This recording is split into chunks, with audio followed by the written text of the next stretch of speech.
I had to look up the information. That's what I'm doing right now. And by am doing, I mean, welcome to NOCLIP. I'm Chad Roniman. I'm JJ Artemis. And I'm Andy Kinnick. And today we're going to be talking about Ori and the Blind Forest, which is a platform adventure Metroidvania video game. But for our purposes, I would say it's a Metroidvania game, like pretty much to a T. It just has a hell of a lot more platforming than most of them do. Yes. And it was developed by Moon Studios and published by Microsoft Studios in 2015, March 11th. Now I'm done with that Wikipedia page. So, was that you ordering up the podcast? Yeah, it's like, one podcast, please. So, JJ, you've played this game prior to this. 4 times, I think. 4 times? 4 times. I played it twice for the cast. I wanted to play it on hard. Okay, and you've also played it, normal and the definitive edition. Right. When the definitive edition came out, I remember being like, oh, maybe I should get that. And I was like, oh, I'm not going to buy this game again when I haven't played it the first time yet. So, Annie and I played the regular edition. Are you able to, offer any insight as to what is actually different between the two? Slightly different secret placements, more secrets, and 2 new zones that add 2 new abilities. One is just a thing that lets you, essentially like a sideways dash in the ground or later in the air through an upgrade tree that just lets you move really fast. And also the ability to get a little light grenade that you can throw at any time, anywhere, up in the air, and you can bash off it. Bashing is the name of the time stoppy thing. Right. It's a weird name for that ability, but it makes sense to me, so I'm cool to go with that. Cool. That seems that in particular seems like really game changing. Yes. And it's really game-changing for people who are crazy good at the game, I have to imagine. It doesn't really feel like you have to be that good to utilize being able to basically fly anywhere for free. It costs energy to throw the grenade. Okay, alright. Okay. I'm going to say, that sounds like it would make the game way too easy. Yeah, you just sort of I need to get over there. As you coast through the air effortlessly. That being said, in that same vein, one of the first things I actually wrote down is that they did a good job, or at least my initial impression was that they did a really good job at making it so that the fact that you have basically a wall climb really early in the game, not completely broken. The design of these levels is so sprawling that it doesn't break things, that you can just scale walls without effort. That's, I think, the fact that they gave you the ability to just infinitely jump on walls immediately really set the tone for this game hard for me, because it opened up to what I think is this game's core engagement and iteration on the Metroidvania style, which is just ludicrous freedom of motion, just all the time. Every time you think you're done with getting abilities to let you do impossible things in terms of flying over the screen, they always give you something more, and by the end of the game you can close to fly. You can essentially fly. Right. And most of the last dungeon is all about you realizing that you can fly and trying to deal with that by combining all these different little mechanics. So right. Yes, I'm also a huge fan of the wall climb being the first thing that they give you, and then showing no, we'll step up our game over on our end, keep these levels interesting, despite giving you abilities that would completely shatter lesser designed levels. Man, I don't know where to start dumping all over your opinion. I feel like there's something somewhere else. We're just gonna go into the Metroidvania and platforming mechanical aspects of this game right now. Mm-hmm. So the first thing is, without discussing its tonal implications, because that deserves quite a lot of time dedicated to it later, you start the game playing as Tubbo. I don't know what his name is. Her, I think? Her name? I just called her Mom. She was just Mom. She was the Disney Mom character. Sure. Who cannot jump at all, really. And then you get this, like, the whole opening plays out with, like, intermittent scenes of you being able to control characters and you not being able to control characters. But then never at any point during that are you even a little bit preparing yourself for when it actually drops you into the game and you're just like, and like a rocket fly across the screen at 1,000,000 miles an hour. So, yeah, Ori is his self's movement is like just incredibly satisfying and fast and is like the thing that makes this game fun to play pretty much entirely. Full stop. You are here because of the abilities and the way that Ori moves. Right. But I find that his like ridiculous speed and floatiness makes it incredibly difficult to land some of the like really precise jumps that this game wants you to make, and not even like a Meat Boy thing where when you miss the jump you die and start over. Like really irritating things like I just need to be on top of this platform and you jump over the top of it and over to the other side over and over and over again. You see, that's a great example, and I'm glad that you brought it up initially, because that is the one platformer vestige that this game has that I think is the stuff that annoys me constantly in other platformers, and it annoys me equally as much here. Right. But it's the one thing that I point out as like the pin precision motion that you need to do, is that for some reason they made your leap over when you go off the edge just like a little bit too far when you do the float, so you have to jump back and forth on the on the vertical platforms. Yeah, I would say it's specifically the vertical platforms. Yeah. Like, there's so much of just like jumping on them and jumping over. But then, like, it doesn't stop there because you never just fall off because you can grab onto the wall. So you end up doing that, like, 4 or 5 times before you fall off. Every time. Guaranteed. And then, like, you're like, oh, I finally got to land on the top of it. And I feel like it would have been so easy to just give you, like, a climb up animation like there is in, like, Smash Brothers, every other game. Like, it just seems weird that wasn't included, so that you have to do this bonkers jumping. Do they back have and that forth. kind of thing in other games like this? Like, Mario doesn't have that, and Mega Metroid Man doesn't does, have though. that. They have Metroid does. They have it in this game after you get the actual hold on to the wall climb. Yeah, the over. actual Yeah. climb. But by that point in the game, there are almost no more like vertical Sticks. platforms. And, It's like, and then when it does come along, you forget that you can do that, and you just go flying over the top of it. You're like, oh, whoops. Yeah, so the platform, because, okay, as I was struggling over the course of like 9.5 consecutive hours trying to jump on the top of a stick, I kept thinking to myself, man, JJ hates platformers.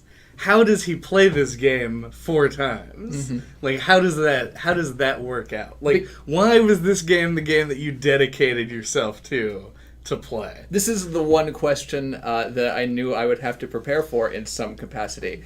And that's because, other than the stick thing that we both noticed, from my perspective, this game was entirely free of that kind of like minuscule precision bullshit that you have to do in so many other platformers. Because this game gives you tons of ways to correct your errors, in part because of the floatiness and the initial double jump and then triple jump that you later get for stuff. Right. And how so many of your abilities just give you like a second to think after you activate them.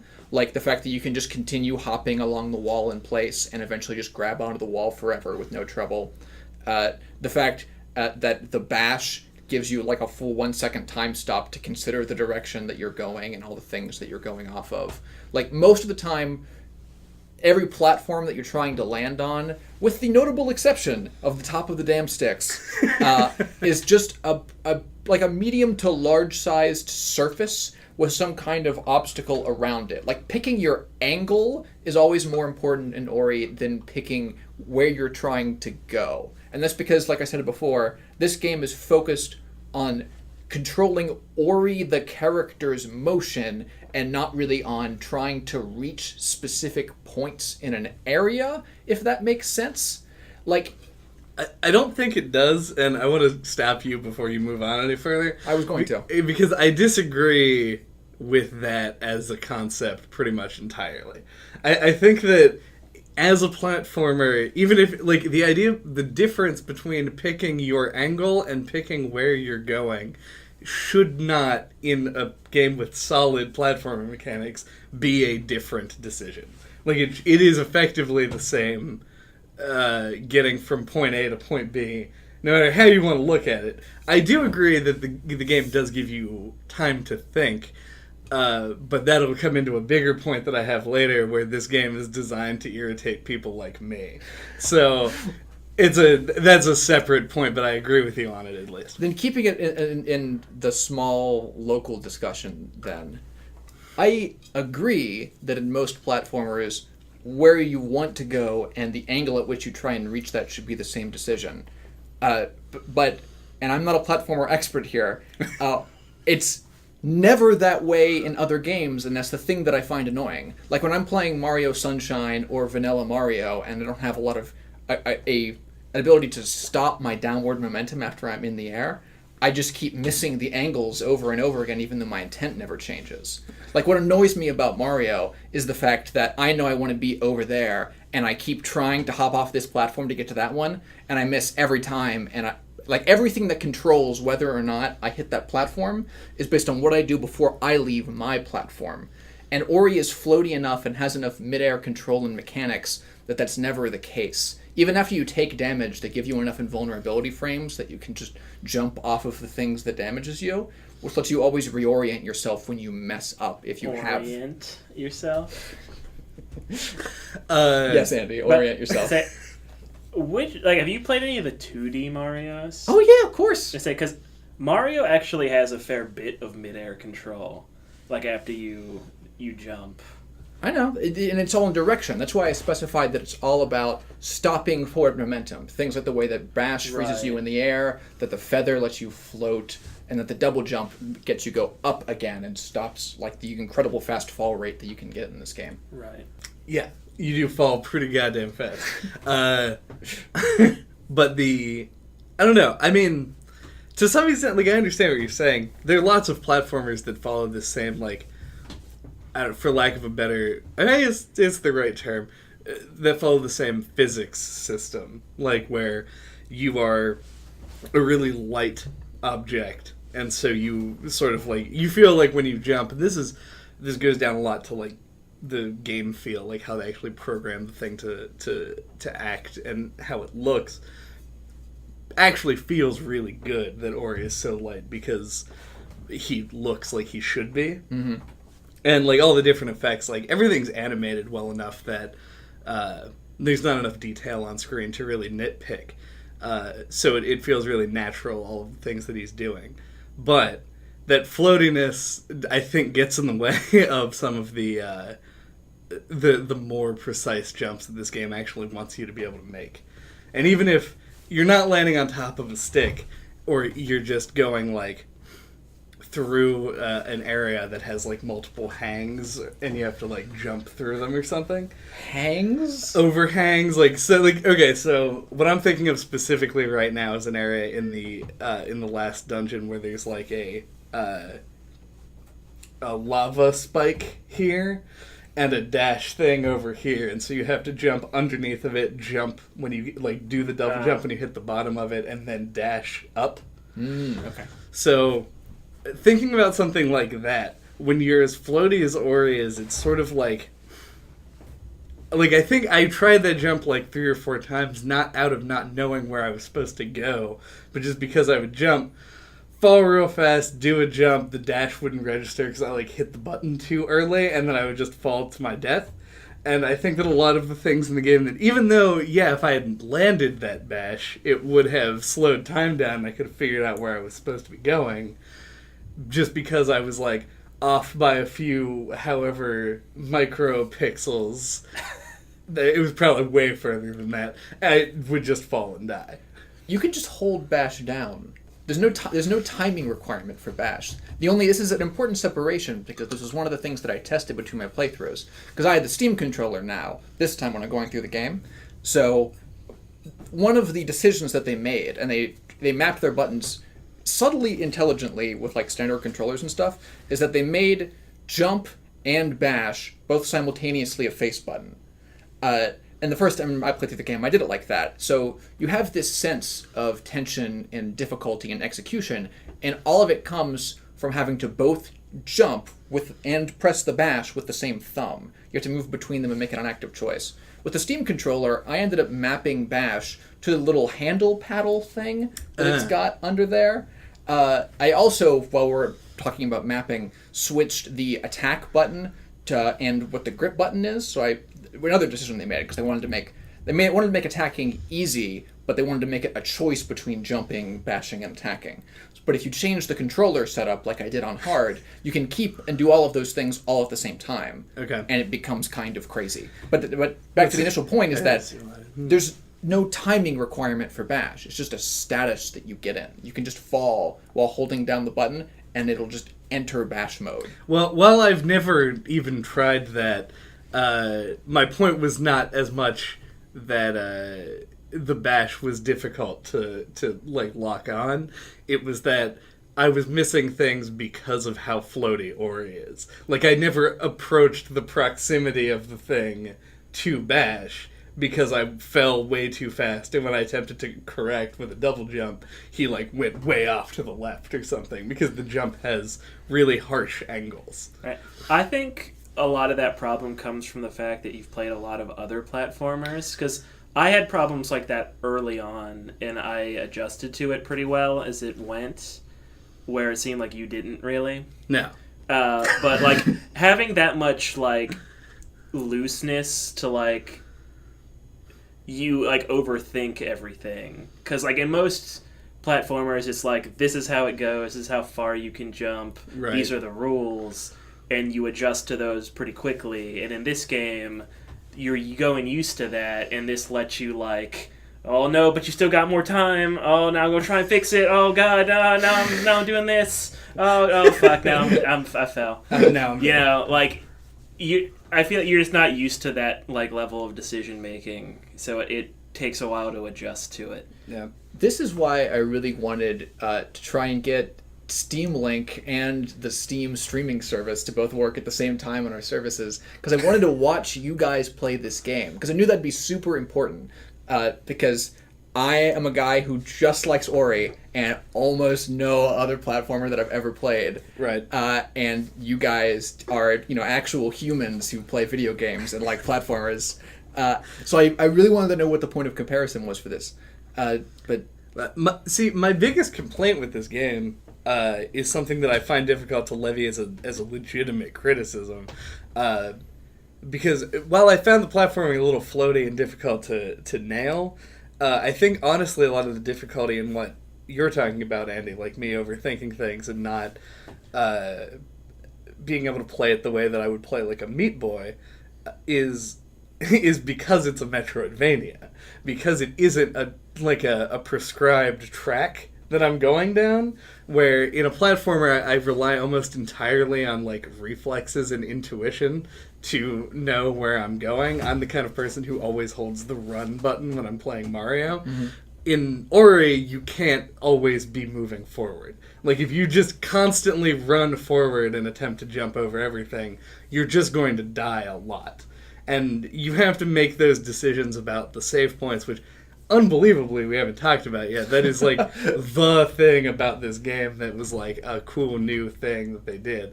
But because of that kind of a thing, you have to make these decisions and choose where to go and actually check the map and find things. Mm-hmm. And that, I think, is what kept me from being able to do the platforming, as well as my biggest issue, which is that I cannot see anything in this game. What do you mean by see? What do you mean? Like, the difference between stuff that is important and stuff that is unimportant was completely, like, it blended together.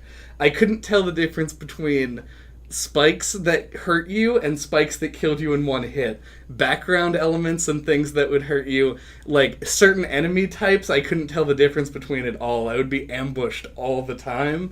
I couldn't jump to a lot of platforms that I thought were there and were not, or I would jump for something that wasn't there and hit it and fall. Like, I had a hell of a time just trying to decipher what I was seeing on screen. And this is what I was talking about where I say that this game is designed to irritate people like me. Is one, it completely says fuck you if you have any kind of like vision impairment at all. And it because the camera is way too far back and everything is way too like consistently drawn and animated. Yeah. And then also it hates you if you're impatient. Yep, that makes a ton of sense. If you're good, you can be impatient, but you can kind of say that about any game. You have to know the route. If you know the route, you can be impatient. If you don't know the route, you're always just jumping into a death trap. Yeah, That's I a good guess, point. And to go off of what Chad was saying, as somebody with normal vision, I also kind of found it hard sometimes to notice spikes specifically. Like, I found myself just running into them a fair amount and being like... it could have been a little bit more contrast in the spikes. Yeah. Sure. They try, especially with the enemies, to do color-coded things. Mm-hmm. But yeah, the spikes, they don't have a universal color code for those. They shift between light yellows to like darker oranges with red tips and things like that. Mm-hmm. There are literal blue spikes in the ice zone. Yeah. That literally blend into the walls. Yeah. It's just. I think part of the problem is a lot of the zones have like a monochromatic color scheme, where it's just like all different shades of one color. Mm-hmm. So that's always really hard to get the values right. At least I have more faith in my eyes now. I never thought of myself as a well-eyed individual. Yeah. Notably, I played the first, almost exactly the first half, a little bit over, up till I got the second stone on a television from a couch, and could not, like, that was the worst. I played it, the second half of the game last night on my computer screen where I'm sitting right up against it. Yep. And it made it a lot easier, but there were still, like, tons of issues with just not knowing where something was in front of me. It's like, it baffles me that it was, like, that difficult. Like, the contrast between, like, background elements and regular things was just too great. A point of comparison I wanted to make was between this and games that Ubisoft makes with the UbiArt engine. Mm-hmm. It's like, this game is great as the art is, like, it's beautiful.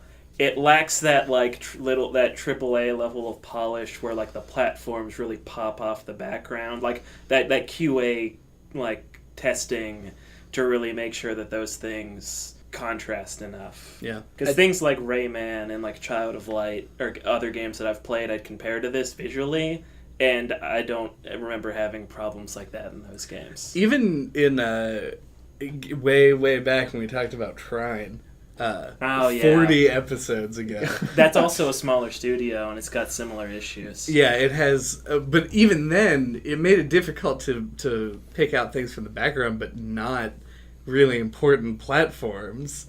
Like, or one hit, or why is there a difference between one hit kill spikes and spikes that just do one damage to you? Why is that a difference? For gating purposes, they wanted to create zones where you couldn't do the thing that I described earlier, where you use damage as a reorientation point. That's not what I mean, though. I mean, why is it not like spikes that damage you and then like a different, totally separate signaled thing that kills you in one hit? Thinking about it now, I feel like instant death spikes are the skinnier, pointier ones, and ones that just do damage are like fatter, wider spikes. The one damage spikes but sort of look like sea anemones with like. They look like a sea creature. Now there's a round base, and they're the light yellow ones with little spines on them in the holes. And the instant death spikes are much knifier, orange and red tipped ones. Right, you're just describing two forms of fuzzy walls to me, basically. I know.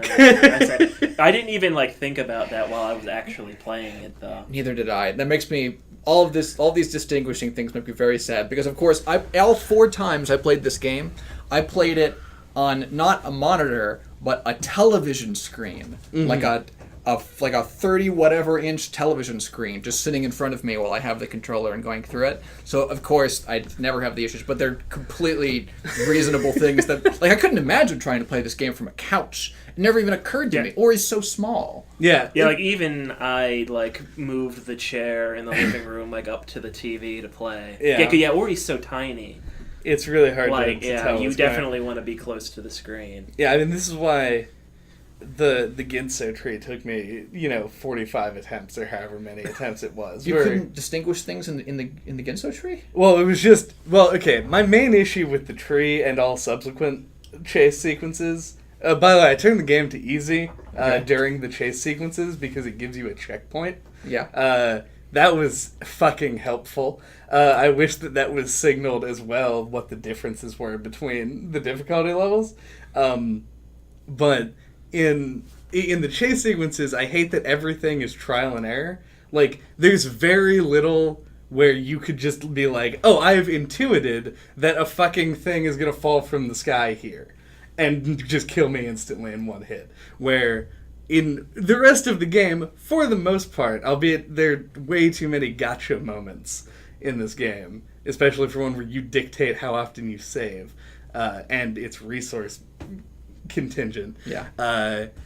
The chase sequences were just like, all right, cleared an area, moving on to the next one, die. Okay, know what to do, go back, do it again. So like every distinct challenge of the chase sequences were always... like, each one you died on and then started over. To the point where by the time I finished the Ginso tree, which was the hardest of all of them, you just, like, had to... I was just playing it perfectly up until a point, then dying on the next thing I saw, going all the way back and doing it again. But every room that you had... I'm going to use the Ginso tree as the specific example because that's the one that I've done enough times that I just kind of know the layout. Mm-hmm. Hidden information... Is there even a single hidden information point the entire time you scale the Ginso tree? What do you mean a hidden information point? Like, because I know what you're talking about when, like, gotcha moments. Like, things where, for example, when you're trying to escape the second temple... The wind tunnel? Yeah, where, like, you'll go up and then a rock will start to fall and crack and you've got to react to that. Right. But every room that I'm remembering in the Ginso tree are all just distinct challenges that you have to do really fast, considering your limitations. I think, because I don't mind the kind of trial and error thing as much as Chad does, but I think the problem with it, and I think this is my biggest problem with this game, and it's something we talked about already, me and Chad, but it's some of the bashing or like some of the platforming is reliant on enemy AI, because it's like the enemies will shoot projectiles and you have to use those to get up, and those don't always get shot where you need them to be, and that just seems like bad game design. In what area? Because they're scripted enough that they always have the timings down for them. I don't know if I have any specific examples, but like those like little... A good example that I remember from yesterday was when you were in the... it was in the final dungeon, and there's the area with the platforms that get shot and broken. Yes. Going up the left wall for the first time, there's one of the laser guys, and then a stupid, like, spitty slime. And so you have to hit the first bash off of the dude, the laser dude, guy, and then either jump up onto the wall if the platform's still there, or the other guy, or wait for him to shoot a thing and then jump from that. And he passed, like, a trigger. Like, I think he just did it too fast. That just made the guy shoot immediately, and it just broke the platform on the wall. He hits the wall, bounces off of it, falls into the laser guy, and just explodes. Like, the fact that you have to rely on an enemy making an attack, so putting yourself in the proper position while in midair after doing 7 previous ones makes it really difficult to control that kind of a thing. And also I think there's like invisible triggers, especially like specific ones in those levels. And the floatiness of Ori can make you hit one at like a weird angle or kind of like jump over one and the enemy just won't attack and then you'll just plummet to your death. Yeah, without any like stuff saving. like little things like that. They don't happen like every time.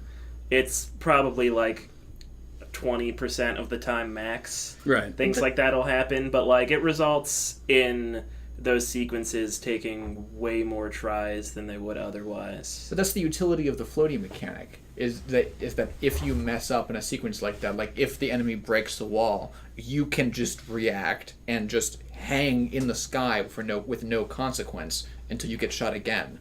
You can't hang you can't hang on nothing. There has to be something there for you to hang Guro's on. feather. You can just literally slowly parachute down. Well, that's a slow fall. That's a different It's slow thing. enough that you can get shot at again, which is all that you But need to not recover always. in this game. Yeah. It's not like a 100% fix, though. I've never died to the sequence that you're talking about with the breakable platforms. Oh, I mean, that was an example. I It know. happens constantly in this game. Whether or not it results in a death, it results in more waiting, which is like a huge problem that I have with this game. You have to wait for Obviously. everything. You gotta wait for the fucking enemy's bombs to explode. You gotta wait for a platform to, like, take its slow-ass global timer all the way to the other side of the ice area and come back across the 4 little other jumps. And then if you miss it on the second one, you gotta wait for it all to go through again. You gotta wait on fucking... Oh, the guy... Oh, Jesus. This is the worst. Andy thought this was hysterical because during the part where you're chasing the Gumo, is that their name? Yeah. I would like finish a platforming thing, save, move 2 steps forward, and it would trigger a cutscene where he like opens a door and then runs through.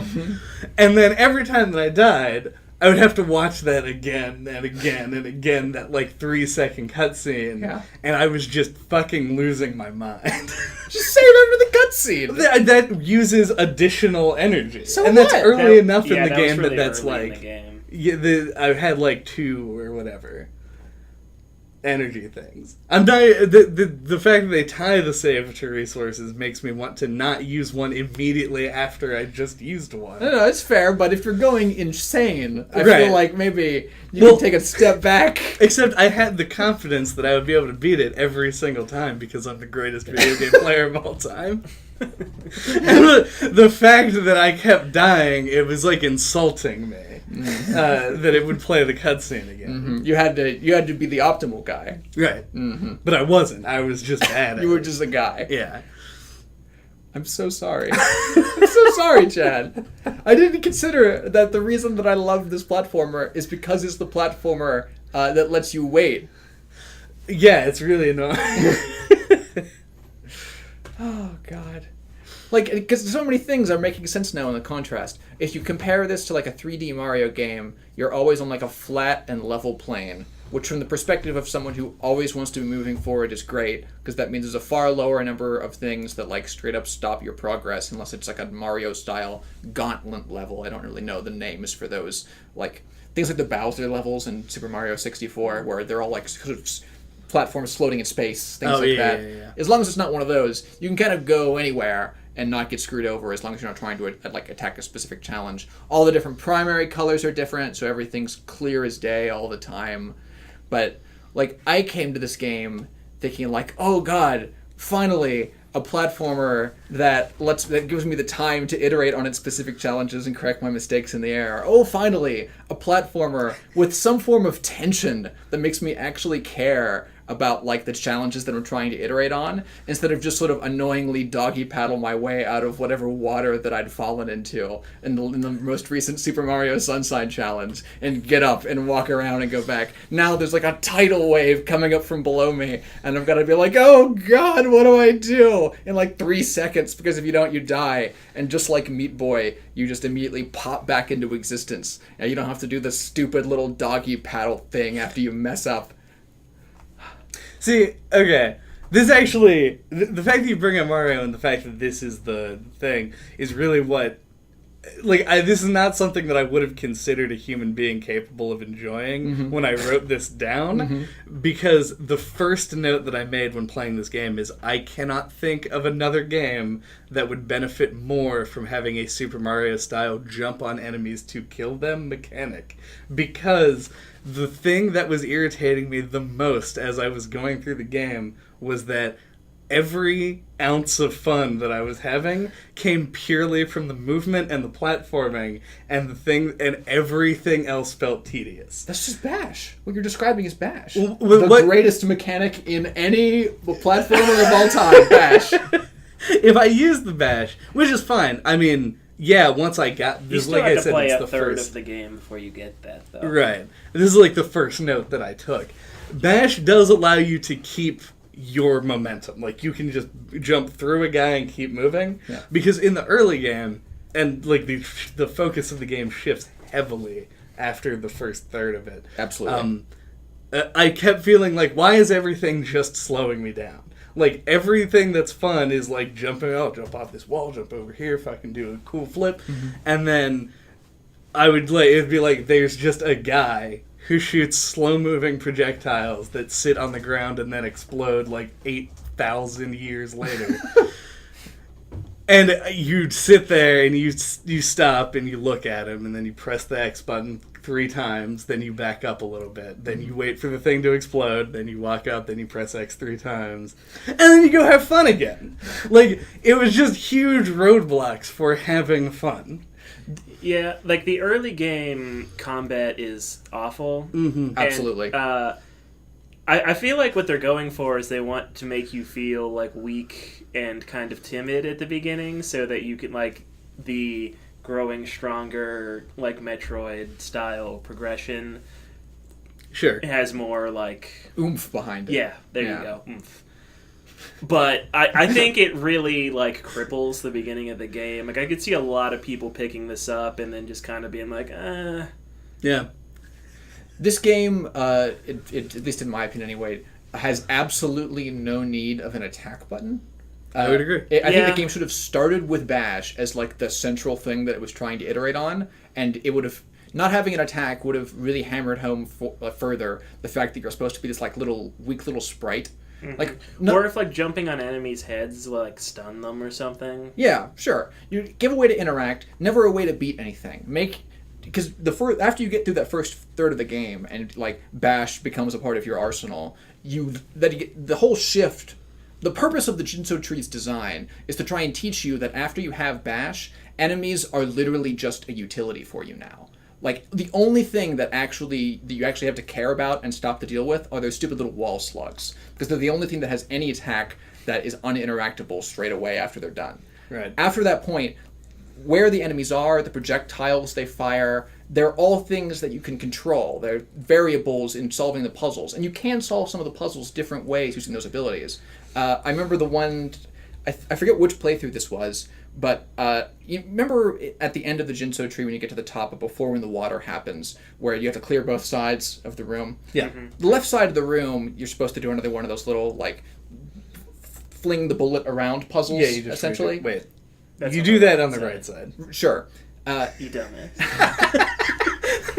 But there's a wall that you need to throw a bullet at to make it explode. Yeah. And in that room is a frog. And what the game expects you to do is to use a spider in that room to redirect all of its little orb pellets until you can hit into the appropriate wall. But what you can do instead is literally just use Bash to fling a frog up 3 stories, and then it will break the wall because it's a frog and shoots the disgusting little frog pellets. Right. Like, I loved that turn, and that was the turn that sold the game for me. And I don't think the game even necessarily ever gets better, in my mind, than the lead-up and actual chase sequence in the Jinso Tree. That's like sort of the peak for that for me. I don't think it ever gets bad after that, but I certainly don't think it gets better. But I agree that that they tried to make a compromise, like Andy said in the early game, to try and make this feel more Metroidvania-y. They tried to give it the sort of shitty combat system that all Metroidvanias have. like if you like thinking back to like Fusion and Super Metroid, things like that. Right. That's not a game that's lauded for its combat system. No. Not even close. It's sort of like you have one button that you press to fire at 45-degree angles. Like you don't have a lot of real control over the damage, over the ways that you deal damage in these kind of games initially. But it scales up in those games over time with different combat options. And in this game, instead of giving you more combat options, they give you more movement options instead. And I think, and agree with you guys, that they should have just been like, nah, I understand that this is like a key concept to the genre. I understand that it lets us do tiny little things that are a lot like other combat-focused adventure games, but none of that is really enjoyable or fun. Waiting for the little guys to pop out of the ground in those boss fights are never fun. They're the antithesis of this game and all the things that make it cool.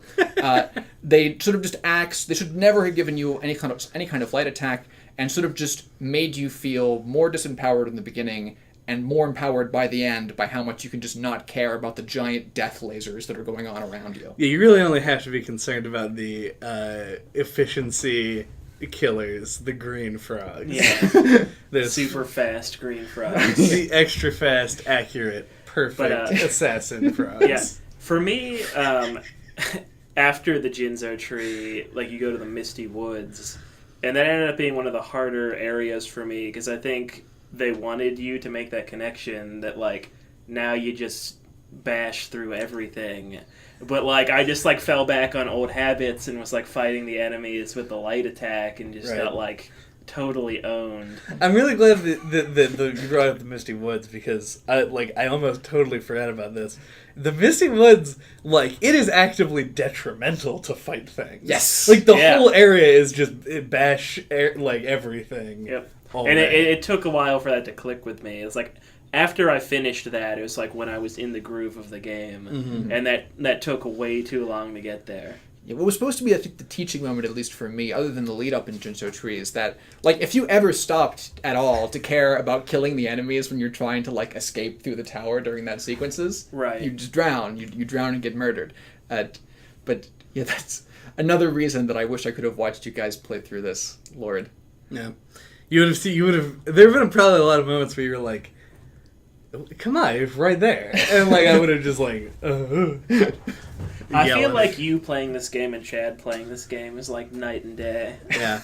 Well, in this case, it's literal. Like, it's night and day because Chad is night and cannot see. Right. Like, that's not really also, fair. I played it at night because I work night shifts. I am the embodiment of the moon. Are you admitting on the internet that you played Ori the Blind Forest during your shift? Oh, no. I couldn't do that, actually. Like, it would be difficult for me to arrange that to happen. I just played it in the middle of the night because that is when I'm awake. Mm-hmm. So. Yes. So, I guess on that... Oh, actually, one other thing that I wanted to... Because I agree with you on everything that you said in that whole spiel just a second ago. Yeah. Except, I actually thought that this game did puzzles really well. I agree. Yeah. All right. Yeah. You were like, the puzzles are not the fun, engaging part of this game. I was like, well, they're like, kinda. No, I didn't mean the puzzles. I was trying to point out those weird pseudo-boss battles with little slimes that jump into the air. Oh, yeah, those are terrible and are not fun. They're horrible, and they rightfully drop them quickly. Yeah. Well, not really. There's one in the last... You do it 3 times. I know you do it 3 times. There's one in the last dungeon, right before the final boss. Oh, you're right. It's on the left side after the entrance. Yep. Yeah, those not even... Like, you should never... One of the most fun experiences in that was doing the video game thing when I started leveling in this game and going like, oh, I need all the damage. I need to level up the thing that makes my flame better. And then realizing by the end of it that like you're actively shitting on yourself if you actually take the time to attack most things, and then just leveling the blue tier that looked shitty at the beginning instead. The blue tier looked pretty appealing to me from the beginning. I leveled up the red tier to the split flame as fast as possible because I hated those enemies that, like, the slime enemies, the ones that multiply when you kill them. Another great example of that have just been cut from this. Because after you get the bash, you don't have to care about those things anymore. You just go through them. Yeah, you dash, go away. Alright. So on that note, are we going to want to take a break? Yeah, I need some air. Yeah. Also, I need to make like funeral arrangements potentially for the vengeance that might be coming upon me for making you go through this. We're gonna get the second half of this is going to be conversely. Just don't leave the podcast yet. Is going to be really positive. We're going to talk about great, awesome, cool things, and then like I'll throw in some like light jabs. All right.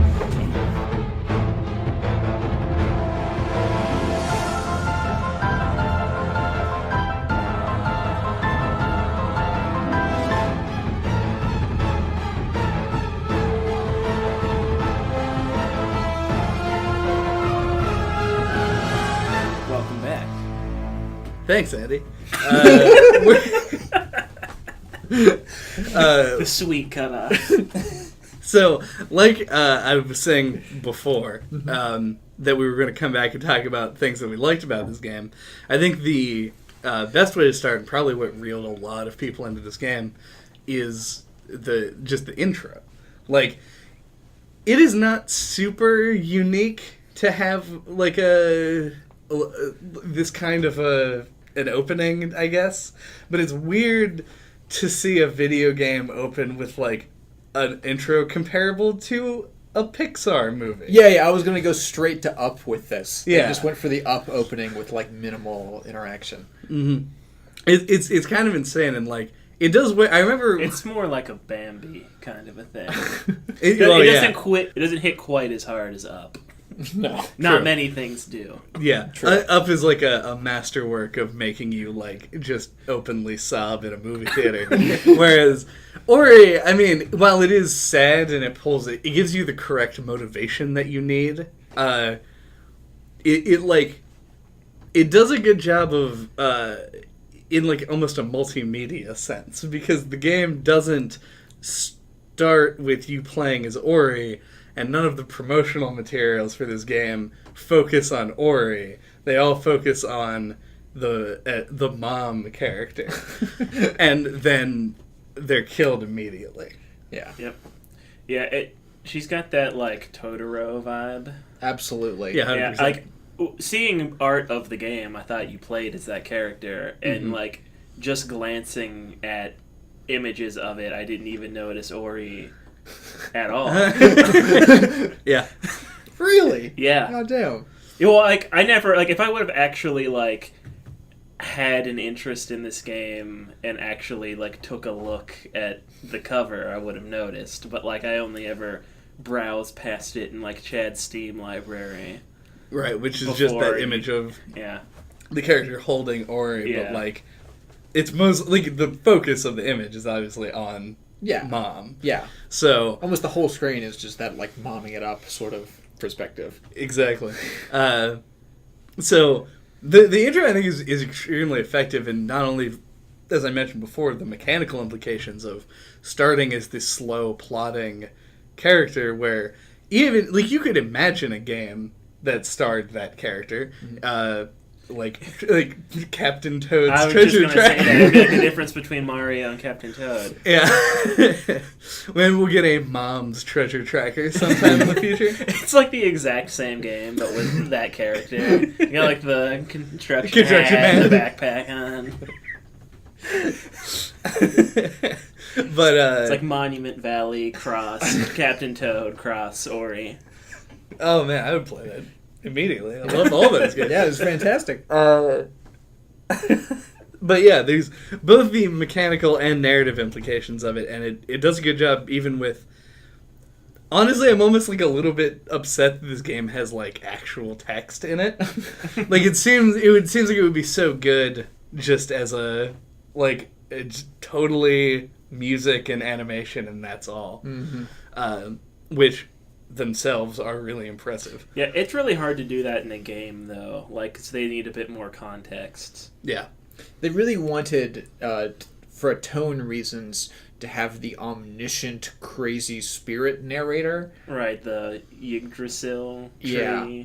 So I don't think they were married to the idea of text. They were married to the idea of that character and then realized we can't just give that character a human voice and make it really fit in with the setting, which forced them into text. Yeah, well, I mean, and your I little, appreciate like, that sprite too. guy that follows you around talks too. Yeah. Operates in not only looks like, but operates in almost the same way that Navi does. Right. So I think the inspiration there was pretty clear. Mm-hmm. Like, they needed something like that, just as Samus needs her computer AI. Mm-hmm. Thankfully, though, it did not, like everything that came after Navi, it did not interrupt you during gameplay ever. Right. To such an extent that I often would forget that Sign was a character. Yeah. Yep. I would be surprised when it would speak again. And it was I literally dehumanized it in between scenes, thinking that it was my tool to manipulate to my own ends. There, not only that, but like, it didn't even necessarily have to be a character. The fact that you have a companion in this game doesn't really mean much at all. It could have, because basically when it does speak, it's always at those like shrines areas, and so honestly, they could have just been like, "That is Ori's weird light ball. Had it since he was a kid." It's a good way to get around the silent protagonist thing. Like when they need something to be said, then it can just say it. They could have not had it at all. But I think that's why they made it speak. In this case, all the things that it were saying were either lore that really just did not connect, or things that could have been said and were often partially said well through environmental context to where you are. Like every time you hit one of those trees, it gives like little quips about the person that was turned into the tree that was there before when it died.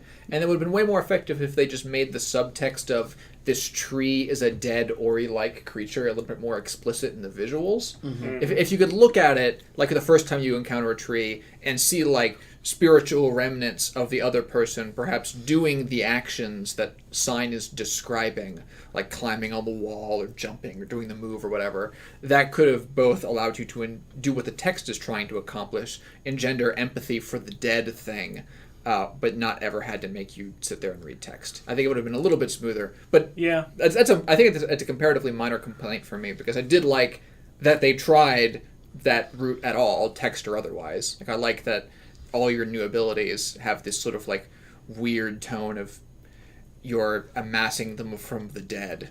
Yeah. Yeah. It's about that spiritual wholeness thing. It's a nice theme.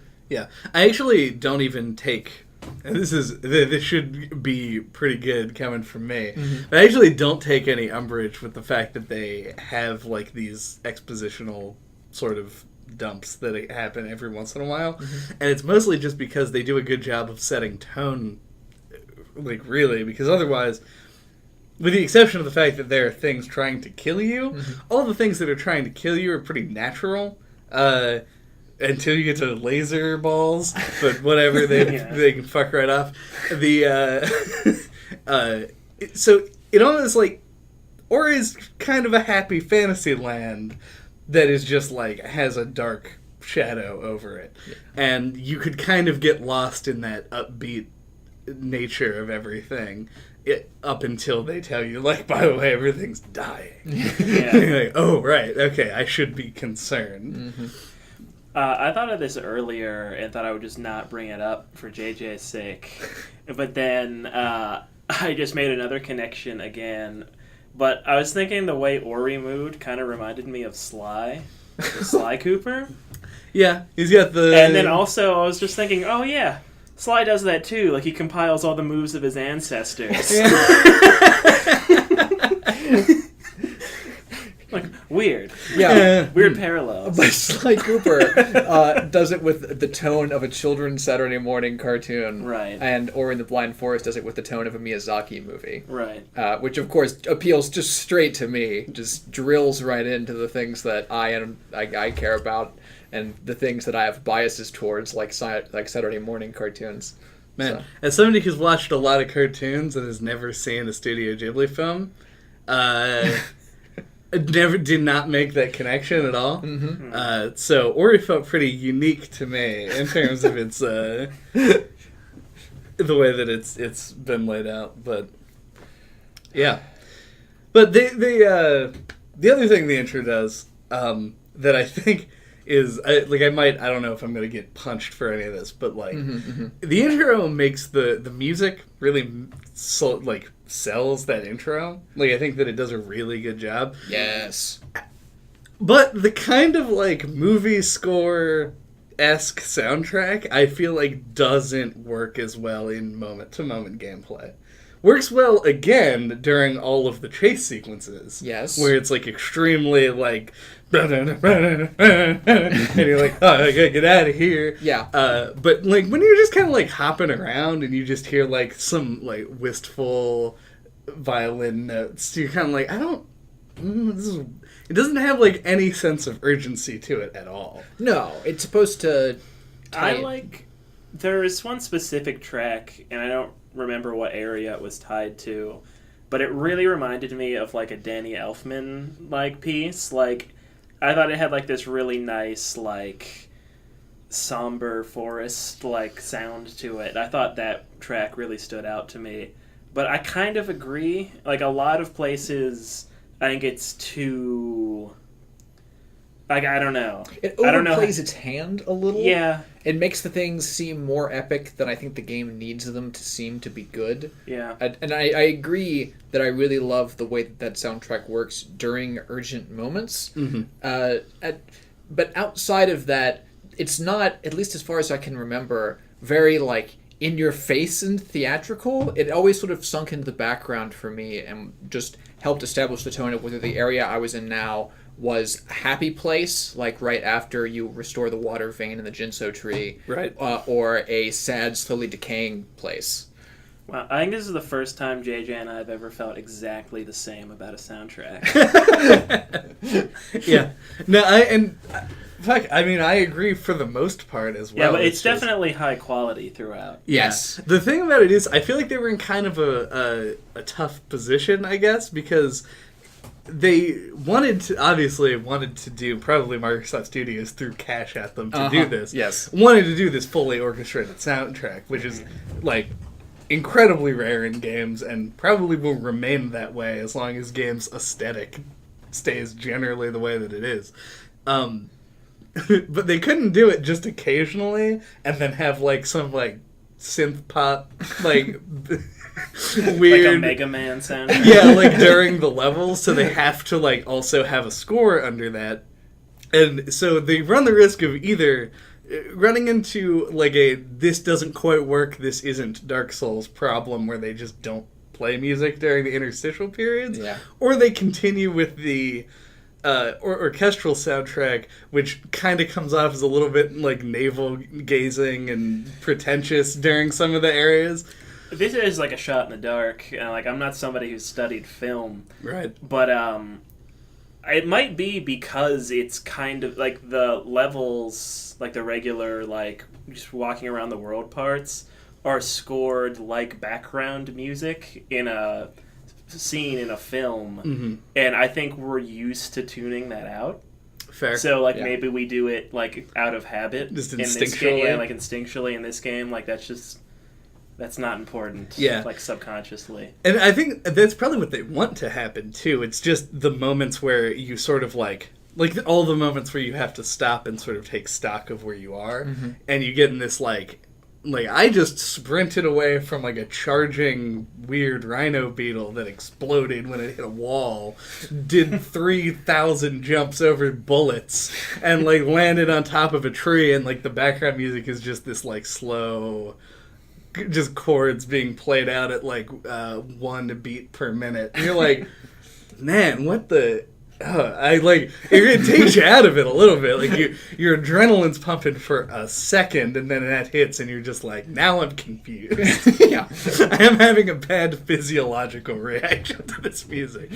And you can tell that they have control over when they want to shift into that more like active video gamey tone to the soundtrack, because some of the levels choose to make the music really up in your face and apparent and known. I already mentioned right after the Jinso tree so that it makes it more obvious that you've saved something when you go through that section. But it's also really strong in the final level of the game, of like Mount Horo, or however you pronounce that. That like dun dun dun dun dun. Yeah. That's like classic video game lava level shit right there. So they're completely willing to dig into the stronger melodies when they feel like it's needed. But most of the time, like you said, I agree. You do this crazy bullshit to get through a horrible circumstance, and then at the end of it, you're just like, oh no, Yeah, I do, and honestly, I agree with the final level having the music being like on point, like actually accenting the things that it needs to. But I also think that the last level is like where this game sort of like hits its full stride, because you are like the fully powered Ori. And it has prescribed levels, like you were talking about, that you prefer in platformers. Yeah, because in those I was a lot more able to just sort of like look ahead, see what I'm doing, and then just like execute. Yeah. You know? Yeah. There's also a stronger delineation in those sequences between puzzle and non-puzzle scenarios. Right. Like there's the pretty sharp difference between the level where a boulder chases you down and you're trying to bash escape away from it over lava, and the level where you're like having to move a switch back and forth 7 times because you can't understand how to get through these lasers while the platformers block them. Oh, and so Andy watched me play the first like half of this game, and I watched Andy play the second half of this game. Nice. And so I think the exact same thing happened to both of us, because you said you didn't have much of an issue getting through the tree after having watched me play it for 40 minutes and knowing where everything was. Yeah. And I had like no issue with anything in the last level because I had watched him go through it. But I did that laser puzzle. I totally nailed that like as soon as I saw it. I was like, you got to pull that lever, jump on when it's coming over, then flip, then jump back, jump to the thing, go over to the other side. I was like, I got you. Yeah, knowledge. Yeah, the last level just felt good to play for the most part. Yep. Mostly because of the music, and that, and coming back around to the narrative stuff we talked about now relatively forever ago, RE Mom opening. This game, compared to a lot of other platformers, actually tries to make you like give a shit about stuff narratively. It's got like a strong shit-giving sense that I really appreciate. Because that's often the thing that would take me out of so many other games in this genre, where they're trying to be, how was it that you described it, Andy, out of the cast, like cheeky or cute or something? I forget the exact word you used. Oh, God, I don't remember. Not important. But, like, so many of these games try to give an aesthetic that's supposed to, like, wink and nod at you. That, like, we know this is a video game. And Ori, like, actually tries to put forward and take the effort, like, in a strong platformer style, to make you feel like dramatic shit is happening. And they go even over the line of how dramatic they want you to take it sometimes. Like, even I was thinking, like, okay, I don't actually care about Koru or whoever this bird's name is quite as much as the music is suggesting I should. Right. But it really added motivation. It allowed me metaphorically to like get in character here as this tiny little sprite that's in a panic, escaping from the murder all around it. Yeah, it kind of does the journey thing, where it takes a very simple premise and just executes it really well. Yeah. Though I think this game, one of the strengths of Journey, and it wasn't bogged down by like all the gameplay mechanics that Ori has, like literally dozens of them. Yes. Is that Journey's take on the simple story is in itself also simple. It's just very atmospheric. It has this like the overworld is itself part of it, and Ori does that, but then they layer on just a few too many layers onto the narrative, and so there are too many like named characters. There are too many instances of you talking to people, and while I think, like I said before, it does a great job of setting the tone, and overall, I respect it. I think they did a good job. It's just a little bit too much, and it's a little bit too hard to care about some of the ancillary little details. Yeah. Absolutely. They really wanted you to care about Gumo, and I cared less about Gumo. I thought it was like, so up until Gumo goes and revives Mom with the life battery with the Iron Man arc reactor. Yes. I thought that it was just like a race of things, and that there were just like dozens of them. Like, I didn't know it was a named character. They explain in the second dungeon that he walks into it and like he sees all the dead ones, and your little sprite guy is like, oh, he's the last of his kind. I may have missed that line of dialogue. I thought you got it then, but thought beforehand in the moon level that there were a bunch of them. That every Gumo was different, and they were just like passing off the energy ball to one another as you go down. Well, not even that. I just didn't think that like the same one that was the one that was like, playing keep away with the energy ball was also the one that at the end of the game basically saves you. Yeah. So it took me a while for some reason where I was just like, fucking whatever about Gumo. Like, I agree, it was hard to care about him. Yeah, that feels pretty forced. Mm-hmm. The narrative of this game, not the tone, we love the tone, yeah, but the narrative of this game just falls into most of the classic video games try to be movie traps, where what you do and the mechanics in the game have pretty much nothing to do with the narrative or how it progresses at all.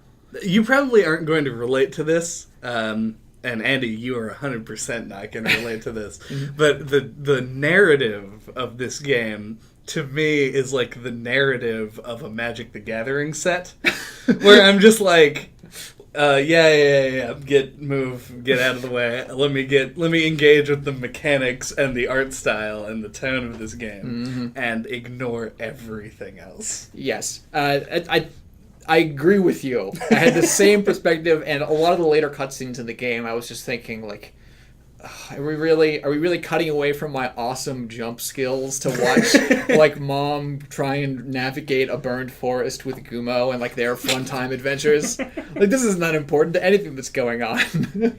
Now, I come closer to agreeing with that as well than you would probably guess. Yeah. I actually think the narrative kind of shoots itself in the foot with bringing Mom back to life. I agree, actually. Yes. Yeah. I'm not even... At the end of the game, is Ori alive or dead? Yeah, I don't think you're supposed to know. Is it or at least that was my interpretation. Yeah, because like they pretty unceremoniously like just snap your too, neck and throw you on the ground. So yeah, I thought that Ori had died, but then I was like, well, would this game let Ori die? Right? Yeah. They wouldn't let Mom die. No. I lean towards yes, but that's only because I think there are subtle differences in the body shapes of the different little Ori race people. I think the Ori in the end credits cutscene that watches all of the other ones like be brought back to life, like sitting in front of the tree, is your Ori. There's a scene after. Did you see that at all? I don't remember that. I didn't see that. Maybe this was only in the definitive edition. This is possible. Might be. Yeah, there is a scene. Or did you complete the game? It might be a completionist ending. It could be a completionist ending. I did complete, open quotes, the game. Okay. But yeah, anyway. Either way, yeah, there's a scene, but hilariously, still makes it ambiguous because all the races are the same people. Mm-hmm. But where you watch, where Ori's just like sitting down in front of the tree and all the little... the little feather, like the white one that birthed him, start like raining down to the ground, and all the little spirits come back to life. Mm-hmm. Okay, so it sounds like probably alive then. The regular ending, it just ends with Mom holding Ori, and it seems like it's not clear if Ori is alive or not. Yeah, and then the credits roll, and then after the credits, there's a fan art contest winner. Yeah. So more ambiguous. Interesting choice there. Weird, but not a whole lot really hinges on it, considering how much we don't really care about how things progress. True, it does like actively prevent the game from having a satisfying conclusion. Yeah, because if there is, because you're wondering about it, but then you also don't really. It doesn't end with like the world blossoming into a new forest or anything. It literally just ends with the egg on fire, Ori's neck snaps. And then, like, it's just sadness. And the forest is saved. Yeah, like, I have expected, like, the fairy character to just, like, fly across the screen and be like, by the way, it didn't work. Credits kick in. Maybe this was a completionist thing, because there's another scene that apparently neither of you guys see and are about to lay down here, which is the mom. You go back to the mom hut, like the mom hole that you leave. No. Say that again. The cave, the mom cave. The mom hole that you leave. Shut up. Yeah, you can go back to the cave at the start of the game, and in that cave is like a cute little drawing of all the main named characters in the game that have been sketched on a piece of rock. And beside the left of that rock, which is the rock that Mom initially died on, is just a new nest where the egg is, and it starts hatching. Oh yeah. Oh yeah, that does happen. Yeah, we yeah. saw that. But in your mind, you were just like, nope, egg burns. Egg burns. That's another Sly Cooper parallel. There's an owl villain. Just saying.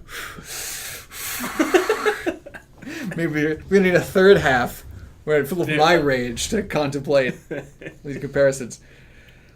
But yeah, like as just to keep harping on this even more, like you have no agency over the resolution of this game. Like you get to the final chase sequence. And then the owl chases you anyway and just decides to not kill everything anymore.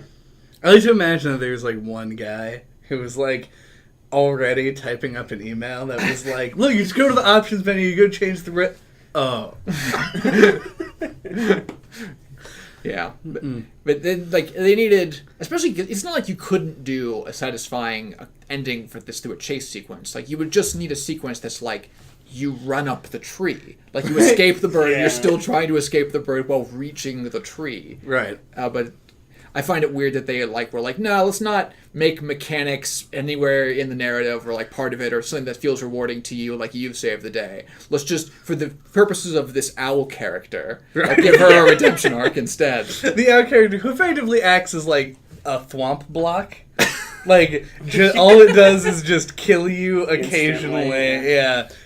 If you are too slow. It does feel weirdly unsatisfying that you don't get to make it back to the tree. Yeah. Yep.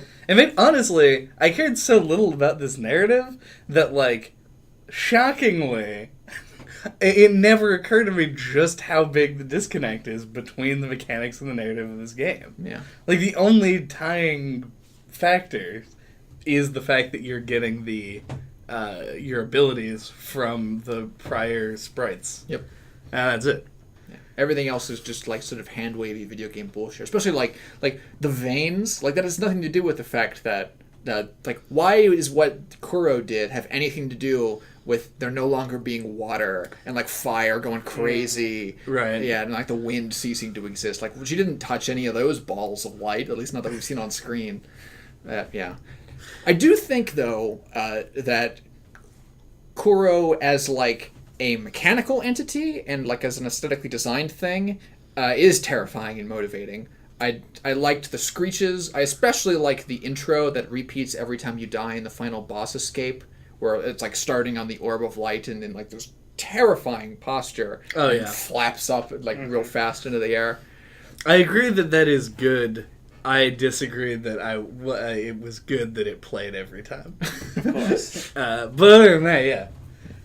Yeah, but it did make it a little bit harder to get back to the Nightmare Headstone, unfortunately. Yeah, it was like... It would have been really cool for them to have done like a Metroid Fusion thing where you could just run into the owl in the world. Yes. Like it would just like swoop down and land on something. Yeah. And then fly away. I get the impression, kind of unfortunately, that this game could have drawn a little bit more from the Metroid DNA that makes it up.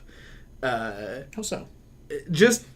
From, like, a mechanical standpoint, Metroid had a better idea of how to, like, pace combat in the world.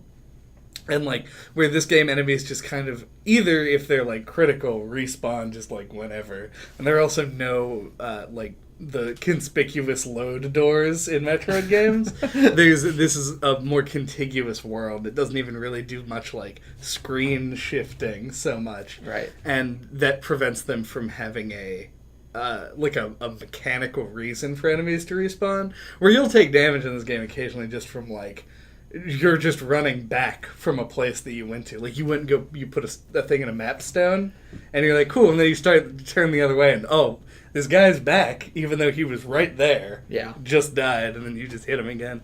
And that kind of a thing. Just, like, the consistency in a Metroid game, like, the almost, like, strict consistency with which you can predict what's going to happen in a Metroid game just doesn't exist in this. And that was the one mechanical thing that I felt like this game deviated from that it could have maintained. Yeah, they sort of gave up the loss of clarity and respawns by making things contiguous. And they do have load screens for reference. I don't know if that's true. If it was just my computer chugging at one point, but I did manage to move through an area at one point so fast that it actually stopped my motion while it loaded the next sequence of the map and moved it over. I was proud about that. But yeah. One thing I forgot to mention when we were talking about the aesthetics, they really, like, whoever was designing this game really likes foreground elements. Oh god, I love them. There were too many in, like, important places where you needed to see. Yeah, there's what I remember you being like, why did they put that there? Like, it was in a lava area where there was like the left wall had spikes on it. Yeah. And there was just like a stick in the way. And you're like, I don't know if I could jump there or if I have to, like, do something else. Yeah, there were, like, a handful of places where it was, like, an enemy just, like, behind some, like, foreground element. And, like, that's where it spawns in. It's like, why? Yeah. I've never seen a game more in love with parallaxing since the Super Nintendo era. Yeah, it's like the standout example is right after the Jinzo tree. If you go to the left, there's like the first stampeding rhino beetle, at least that I came across. I think there's like a big old root, like right in front of like where he like his path. I know this. Yeah, like you can see him, but then you don't know how fast he moves if you haven't seen one yet. So he just like disappears and then you're dead. Yeah. Because like, you don't see.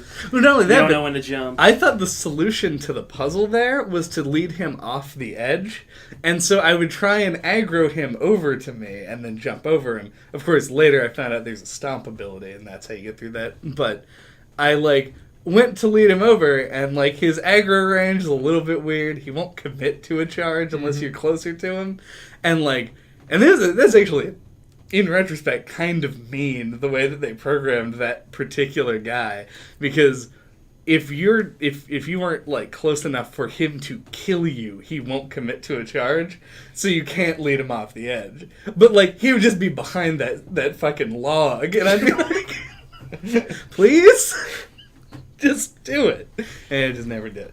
I'm sorry. I mean, it's whatever. I really enjoy piecemeal unlocks of your abilities in a platformer, which is, I know, something that lots of platformers do, but it's always been one specific gripe that I've had with long-running platformers, like Mario and Sonic, that kind of assume a certain degree of series familiarity over in the past. My most notable complaint for this being the fact that they never tutorialized the stomp in Super Mario Sunshine ever, so I couldn't beat the first boss because I just thought it was impossible. Yep, I remember that. Yep. That still blows my mind that you'd never heard of a ground pound before. Yeah. Yep. Even Ori has a ground pound. Add that to the list from the Sunshine episode. And you unlock it. It, and they're like, do That's this true. to do the ground pound. And there's, like, so many platformers give you everything front-loaded, under the expectation that like you're gonna piecemeal learn and master all of these different bits over time of like the one set of mechanics you have at your disposal. But I'm a dumb child, and I don't want that. I want things spoon-fed to me, even if it's just one little blip where you just get it, and now you're like, oh, I feel better and stronger, and I can do this cool new thing now. And here's how you do the thing. Now test the thing on that. It wasn't in this game. It's really easy for those kind of tutorials to be burdensome. I didn't feel like it ever got burdensome in this game when you're learning new abilities. Yeah, burdensome in the way that a tutorial is burdensome? Absolutely not. Yeah. Burdensome in, man, that bash tutorial expects you to just fucking get it. Like, I died like several times just like being like, oh god, left, maybe. And then the whole area when you're going up the tree with the fucking like left and right like Pac-Man portals. Good lord. They were just like, now that you know bash, you can do anything. And like, it was hard to wrap my head around that. Yep. Pretty much everything else, though, was done, like, spectacularly. I don't know if I really have strong opinions either way. Like, I like the way the unlocks are done in this game, but like one of the more satisfying like platformer experiences in recent memory for me was like discovering the spin jump in Mario Sunshine on my own. Yeah. Like, I don't know, there's something really satisfying about, or at least like Nintendo's good enough to design the game this way where you can figure them out organically by yourself. Yes. I don't know if other developers would be able to do that as well, but I mean, even in Metroid games themselves, that this game like directly parallels, they're like hidden mechanics that are just there for like the ha-has for the most part. The closest thing I can really come up with in this game is the fact that like the triple jump, which isn't hidden, it's just an ability, really fucking changes everything entirely. Dude, there's a way better touchstone for this, which is you can always wall jump in Super Metroid from the very start of the game. And that's what everyone uses to sequence break with it and do all sorts of cool stuff that made that fun to speedrun. Also, in the whole Metroidvania style that this game pulls over, the fact not just you get piecemeal unlocks, that you get like experience-based unlocks really made me care about the minuscule minor collectibles and pickups that exist in tons of other platformers that I generally just see as so minuscule of benefit after a point that I don't bother with them. Like, I normally don't collect coins in Mario as long as I haven't taken damage or something, because after that point it just seems like I'm doing it for my ego, if that makes sense. Like, I've never been a high score guy, so trying to do things that motivate up a score... There's your problem. Yeah. For itself was never cool. So the fact that they tied lots of these little pickups to a mechanical benefit in the game made me actually want to search out and 100% the game. It made me want to look through all the corners, and it was a very easy process, and I appreciated it for that reason. Yeah. Though I will mention that in Mario and like Donkey Kong Country comes to mind, the coins or bananas are used as like just a lot of times as like a signpost where they're like, look, you can jump here. Yeah. And that's yeah, and I think it makes a big difference when they gave Mario health and the coins refill the health. Yeah, as a reason to actually go for them. But Yeah, that also made them just sort of scatter coins haphazardly a little bit. But I mean, more, like, they also have like one of the most satisfying sound effects. Oh yeah, like, 100%. Coins in Mario, I just pick up without even thinking about it because they're just fun to collect. Right. Yeah. And a lot of that has to do with the sound design. Yeah. In Ori, I found like it was enjoyable to search out secrets. Though, I mean, it's the same problem that every Metroidvania has. Even the whole, like, we talked about the scan visor and its nonsense in the Metroid Prime episode, but like with our biggest complaint in the Fusion episode, we talk about Metroid a lot. You will bomb walls and shit to see whatever is happening. Mm-hmm. But then in Fusion, they also had those ones that were just like, if you jump against a wall, sometimes you'll just grab onto it and roll up into it, and that's where the hidden walls are. The Ori basically just took that idea wholesale. Like, they were just like, occasionally, you're just going to see nothing, and then you'll just go through the wall, and that's where it is. They space them out well, and they put them in good places, and they do telegraphing with them, where they'll show you a room, and you'll be like, well, how do I get to that room? And you like go around, you search around it, and you find the hole in the wall, and you go in. Yeah. I found that through some, like, I guess some clever design tricks. I never really analyzed any of the spots, but I was able to tell a lot of the time if I was going to be able to jump up into the wall. Yeah, that was the signposting that I thought... Like, I took note of how, like, sort of over the top they managed to execute on hidden areas compared to even a lot of Metroid games. I never felt like there was ever a secret area that I couldn't have, hypothetically looking back to it, like looked over the room and pinned it up. Oh, wait, I can only see half of a spike, like one of those ground spikes, at this point. It's kind of like weird and in a shadow and half obscured, and you can always go that way. this game, and especially early on, I did this too. When they start introducing secret rooms, you start getting this incentive that like, oh, I've got to check all the walls now. But this game never rewards that, and I'm happy about that. Like you never will just randomly find something behind like a breakable wall or something. It's always a space that if you can distinguish between background and foreground well enough, you'll like look and zoom in and be like, that's not quite right, and then you'll go there. I, after the first half, assumed that you may not have even found any of them naturally at all, which makes me more than happy that they did introduce a map system as a different style of hint for those kind of secret areas. Yeah, I don't think I ever thought when I found a secret area that I knew that it was there before. Yep. Like, literally not once. It was literally them being like, let's take this zone that is close to indistinguishable between the foreground and background and the layers to make it immersive, and let's make a whole game out of it. Oh wait, no, sorry. And let's put subtle secrets inside of that. Yeah, I mean, I ended the game with I think 9 health and like 5 energy orbs, 5 or maybe 6. I don't remember. Ooh. It was low. Okay.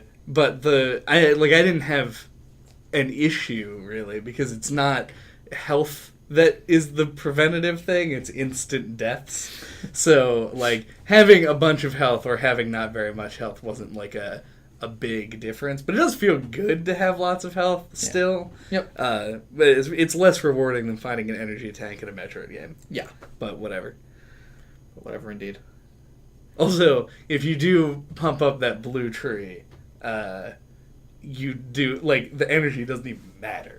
Because it costs half a thing to do the burst, and it costs half a thing to save the game, and you get like shitloads of energy out of everything. And they all automatically track to you. And yeah, well, I never got that. I got the regular magnet. I didn't get the ultra magnet because I was saving my points for the triple jump. But yeah, that was a thing. It was good things. Do we have final thoughts? I don't know if I've accented enough yet how much I think Bash is one of the best mechanics in any 2D game I think I've ever played. They've figured out how to do a dodge roll for platformers that actually makes sense in the context of a game where your goal is to keep moving forward, and I love it to death. And it's a weird, unique enough thing that's hard enough to explain thematically that I don't think it's going to be stolen much, and that makes me sad. I do agree that Bash is pretty fucking cool, all things considered. Yeah. It gives you a lot more mobility, and I feel like if I was familiar with this game, like if I went through and played it a second time, I imagine I would have a much better time with it. Because I know where shit is, and like a general idea of what to do, and that would allow Bash to just give me the like crazy momentum that I actually really like about this game. Yeah, this is one of the few games that makes it on my list of things I want to watch speedruns for. 100%. There's a bunch of terrible glitches in the menu system that make like any percent speedruns of this boring as sin, but 100% speedruns of this is wonderful because you could just get people just flying around. This is a platformer that has a thematic conceit that makes me actually care about stuff that's going on while still trying to give you the same appeal of motion being fun that falls so flat with me with so many other things. It seems like someone made a platformer for me, and that they were like, they just went through my backlog and was like, oh, this guy likes Miyazaki movies, he likes Metroid, he likes kind of things we get to stop and contemplate and think for a little while before you make meaningful decisions. He likes dodge rolls and Dark Souls and things with lots of tension, and they'll just push all of those themes into a platformer skin. So, of course, I liked this game. Of course. As for me, I ended up enjoying the game, but I feel like the first third of it really brought it down for me. Like, this is a game I was like, I gotta play Ori for the podcast. Like, until like I got into it. But after it did click, I think this is probably mechanically one of my favorite, if not my favorite, Metroidvania I've played. but it kind of lacked like a hook for me. Like it looked great and it had good music and it controlled well, but like it lacked like the kind of it factor that I really latch onto. If that makes sense.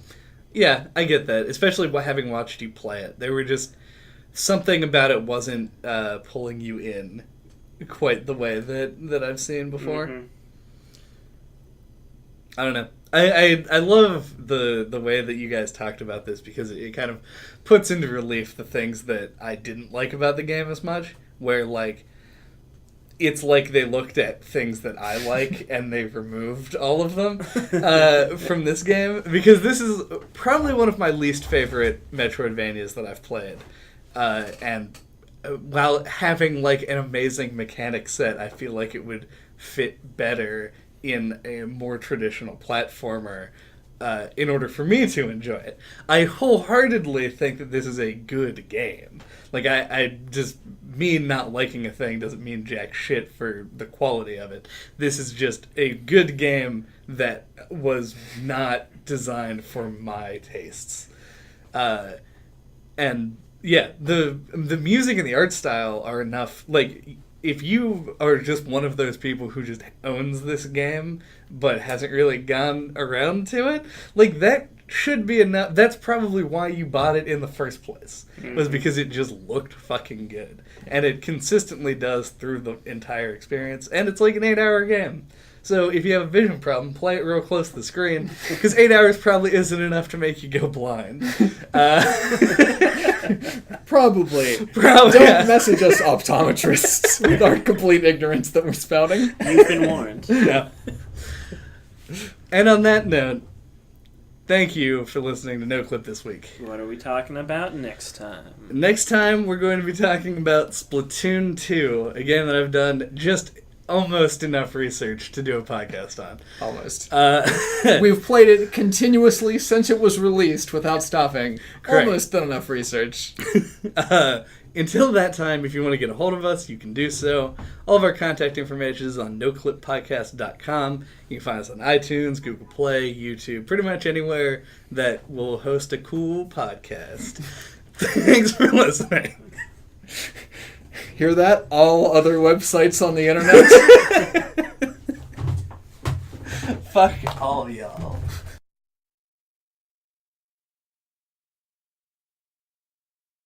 Oh, did they improve the taste of Coca-Cola Zero Sugar? That's what they say. It tastes the same. Tastes almost exactly the same. This cast brought to you by Pepsi.